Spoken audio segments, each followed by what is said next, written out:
Yeah, but how the scapegoat survivor discounts their strengths.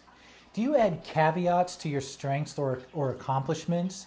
Does it seem like you are not as mature, developed, or confident as others? Have you perceived a flaw in yourself that makes you feel inadequate compared to your peer group?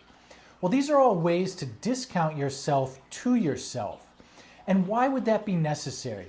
Well, if you were the scapegoat child to a narcissistic parent, then your strengths posed a problem. A narcissistic parent needs to regard the scapegoat child as being always wrong. This allows a narcissistic parent to convince themselves that they are always right. Well, this is an artificial but insisted upon arrangement. The scapegoat child in reality is not always wrong. They have their share of strengths and deserve the same measure of respect as anyone else.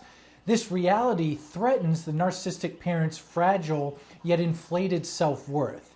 By extension, it threatens the child's ability to depend upon that parent.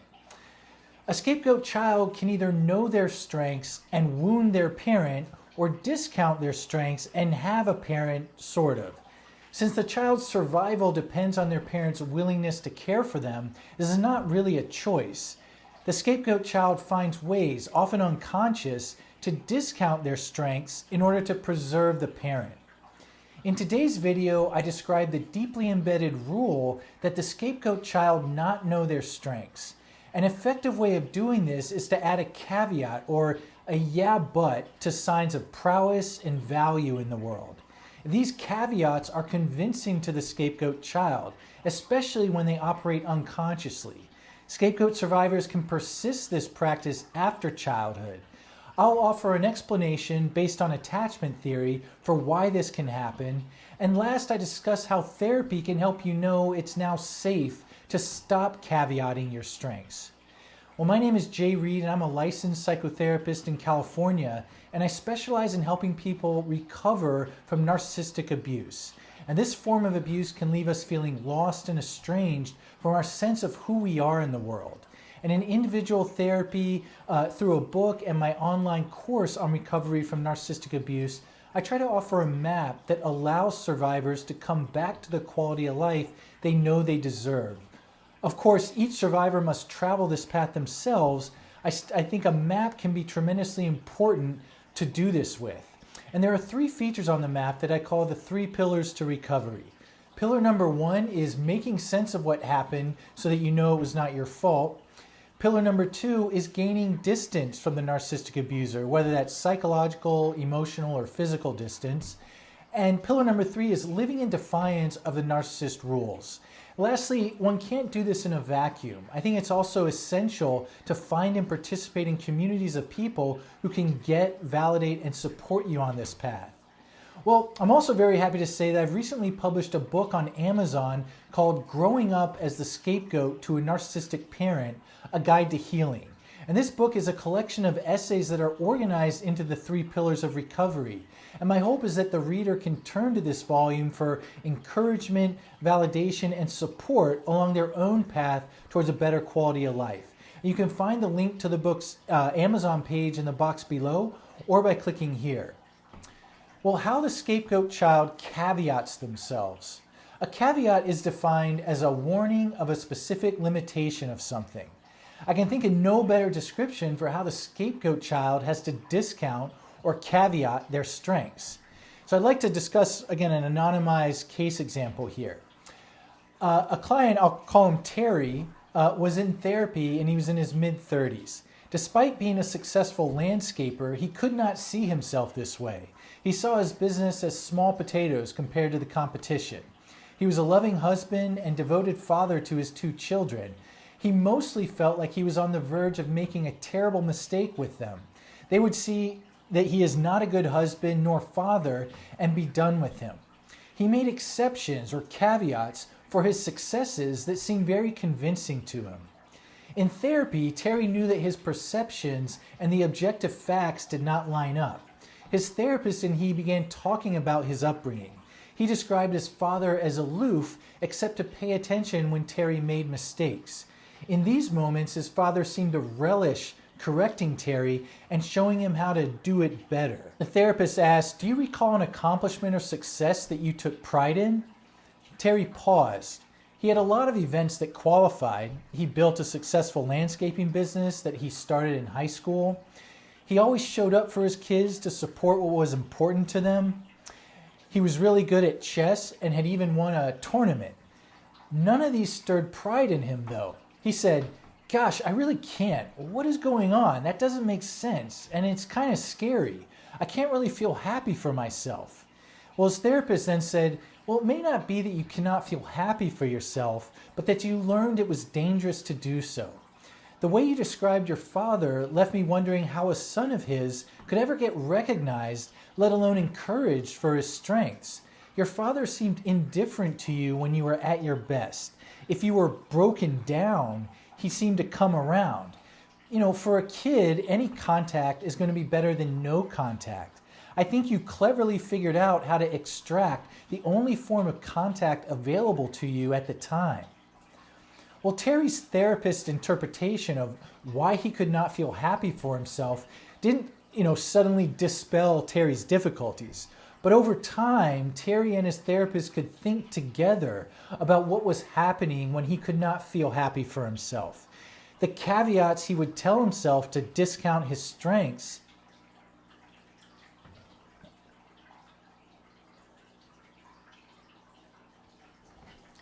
The caveats that would be used to discount his strengths began to take on a different meaning.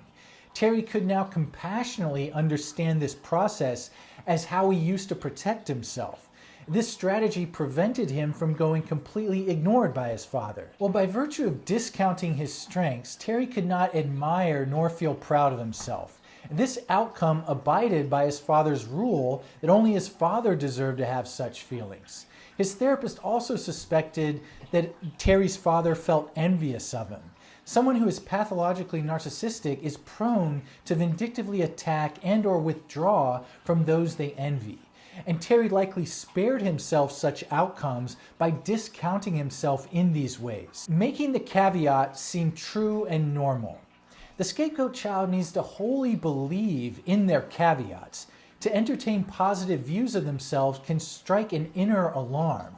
As the child meets success in one or more areas of their lives, they need to avoid feeling good about it. The scapegoat child may do this by relegating their caveats into their unconscious.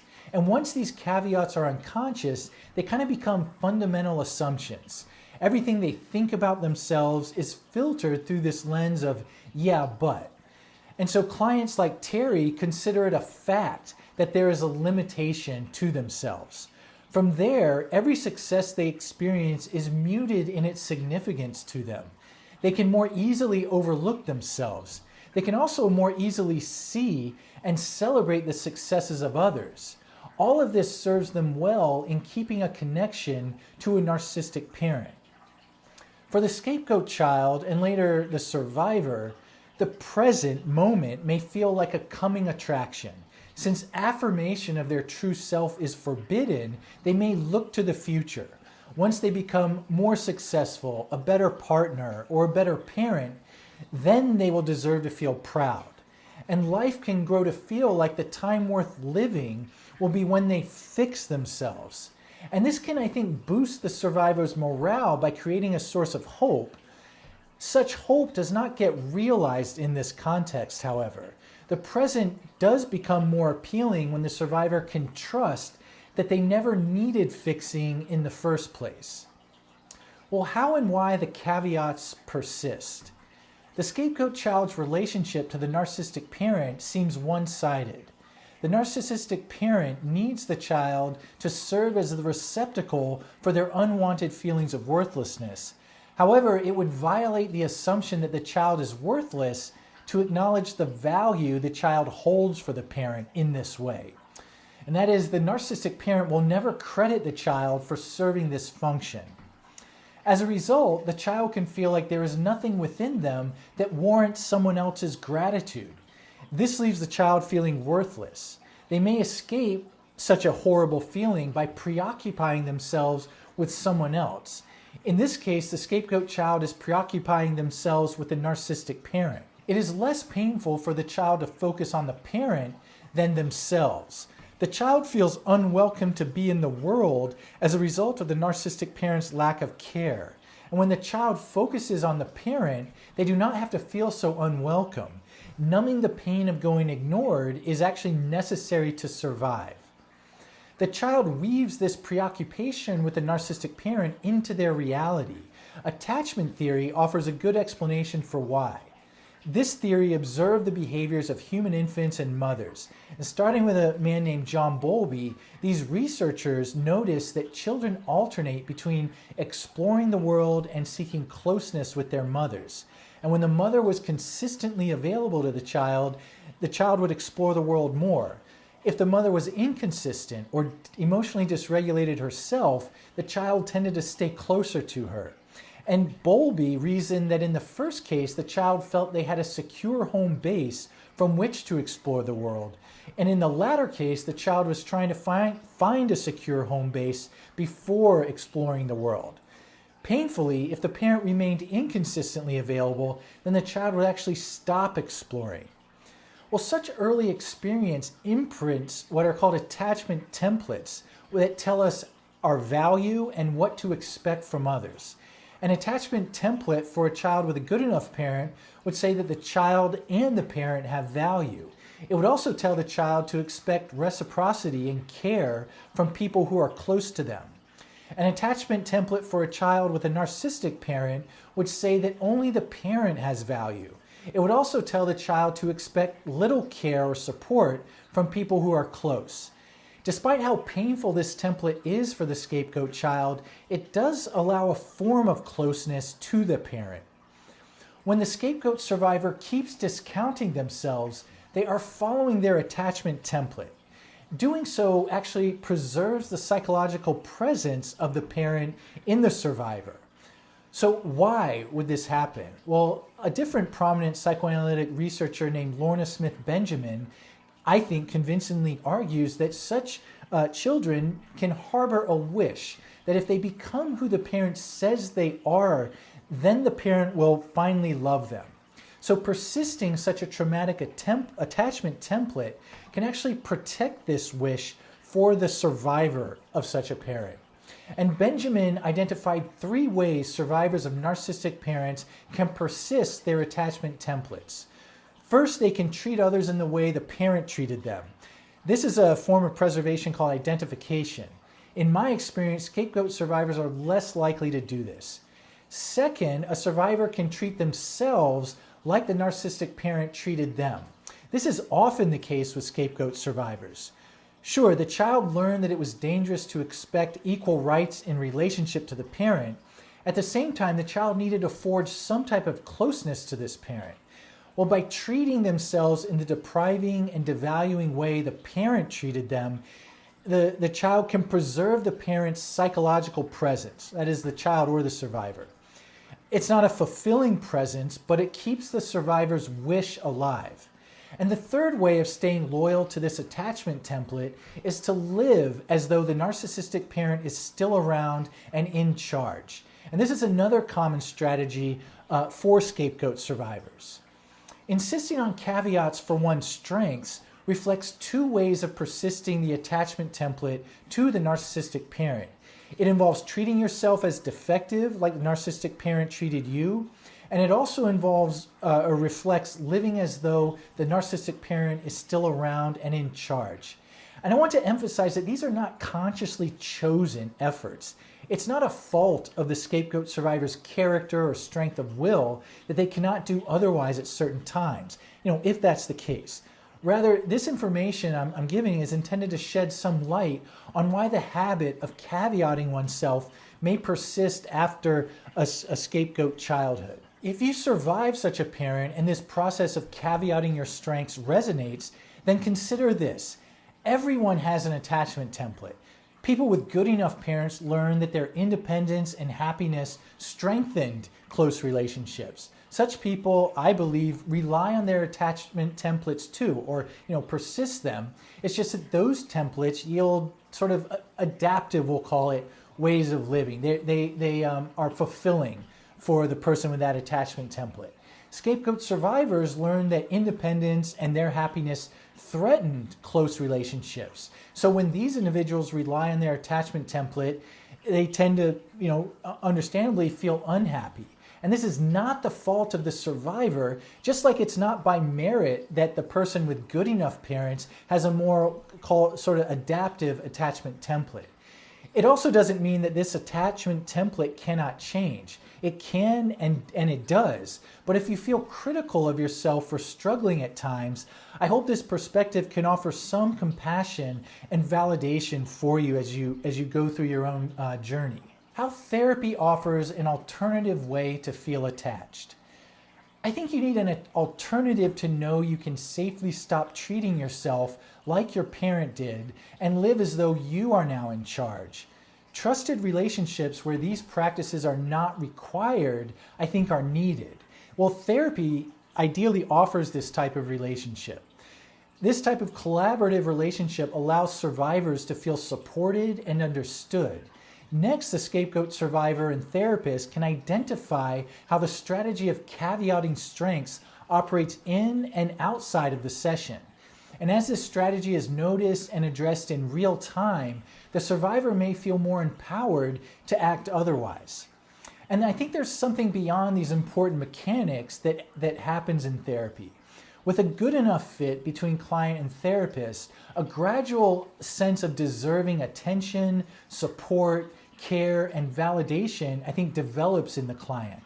Over time, this new normal can get internalized in often subtle ways. It may be the old attachment template realizing that there's a new way to attach. And this way involves being attached to, not just attaching to the other person. The process and relationship in ongoing therapy can modify the survivor's attachment template. This might look like finding it desirable to share your exhilaration at using one of your strengths. Doing so violates the old attachment template. The new template endorses such self-expression. And as this new template takes hold, clients tend to seek relationships that are reciprocal and avoid those that are not reciprocal. Well, I want to thank you for watching today's video, your continued engagement with this channel, and the resources that kind of surround the channel, from the ebook to the book to the online course. And there's also a free webinar.